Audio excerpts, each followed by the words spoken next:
So on this short video guys, I'm gonna show you how to fix the Play Store can't install app problem. So all what you have to do to fix this problem guys, it's actually so easy. First thing, open the settings on your phone, open the apps manager, go to the apps like this, open the Google Play Store, click on the force stop and then go to the storage, click on clear data, clear cache, go back, click here on this disable option and then enable it after that.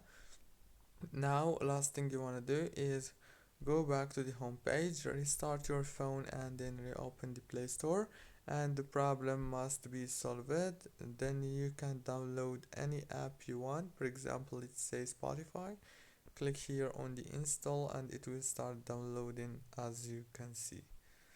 Don't forget to like and subscribe, and thank you so much for watching this video until the very end. See you later.